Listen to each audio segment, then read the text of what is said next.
बिस्मिल्लाहिर्रहमानिर्रहीम। आज का हमारा मौजू है उज़लाते जिस्म इंसानी। इंसान का जो जिस्म है ये भी एक मशीन की तरह काम करता है।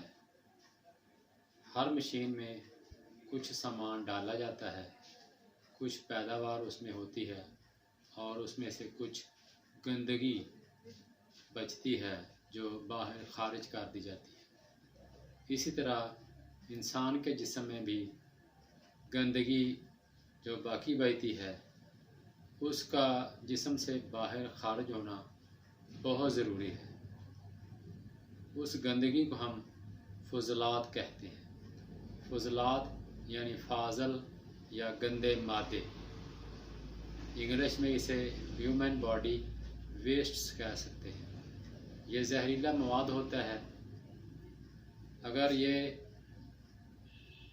ना निकले तो हमारी सेहत के लिए नहायत नुकसानदेह बन जाता है और अक्सर बीमारियां इस गंदे मवाद की वजह से ही पैदा होती है। इसमें क्या क्या शामिल है? इसमें है पेशाब, पखाना, पसीना, बलगम, जिनसी रतूबत और आंसू। इसके अलावा वैसे तो गैसें भी इंसान के जिस्म से खारिज होती हैं, जैसे हम नाक के ज़रिए कार्बन डाइऑक्साइड गैस खारिज करते हैं। इसी तरह जिस्म से ऑक्सीजन, नाइट्रोजन, हाइड्रोजन, मीथेन और सल्फ़र वगैरह भी खारिज होती है। पेशाब में पानी होता है, यूरिया, नमकियात, क्रिएटिनिन और अमोनिया वगैरह होते हैं। पसीने के अंदर अमोनिया, यूरिया, नमकियात, शुगर वगैरह होती है। और जो बलगम हमारे मुंह से खारिज होती है उसमें म्यूकस होता है, वायरस होते हैं और बैक्टीरिया वगैरह उसमें होते हैं। और जो हमारी आँखों से आंसू निकलते हैं वो अल्लाह ताला की बहुत बड़ी नेमत है। उसमें पानी तो होता है लेकिन वो इलेक्ट्रोलाइट्स होते हैं, सोडियम के, पोटाशियम के, क्लोराइड के, बाइकार्बोनेट के, मैग्नीशियम और कैल्शियम के। इसके अलावा प्रोटीन्स होते हैं जो खून के प्लाज्मा का 10वां हिस्सा है।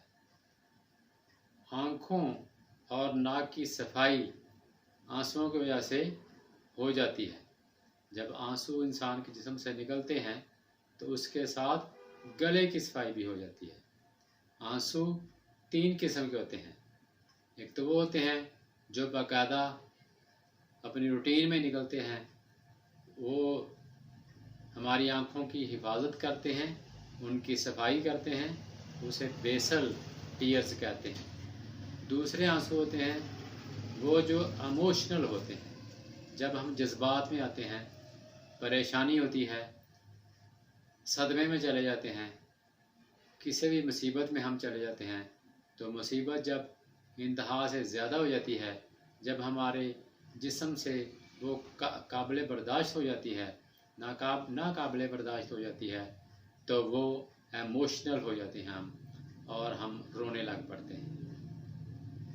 और तीसरे आंसू होते हैं जो एमरजेंसी में निकलते हैं, जब कोई चीज़ आँख में पड़ जाती है। जब कोई चीज़ आँख में पड़ जाती है, कोई मच्छर आ गया, तो उसको निकालने के लिए जो आंसू निकलते हैं तो वो रिफ्लेक्स टीयर्स होते हैं।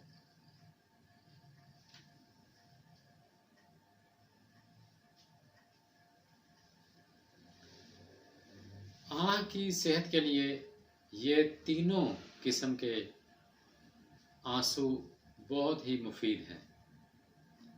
जितनी गंदगी आंसुओं के ज़रिए जिस्म से निकलती है, किसी दूसरे तरीके से फुज़लात उतने ज़्यादा मिकदार में नहीं निकलते। तो जो फुज़लात हमारे जिस्म में से बलगम, पसीने, पाखाने और जिनसी रतूबत की शक्ल में निकलते हैं वो हमारे जिस्म की सफाई करते हैं।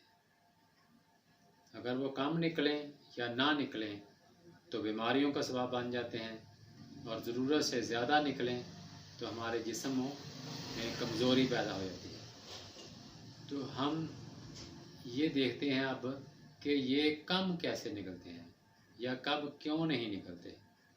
तो हमारे जिस्म में जब सर्दी और खुश्की का गलबा हो जाता है तो फिर ये सारे किस्म के फजलात जिस्म से खारिज होने के बजाय अंदर ही रुकने लग पड़ते हैं।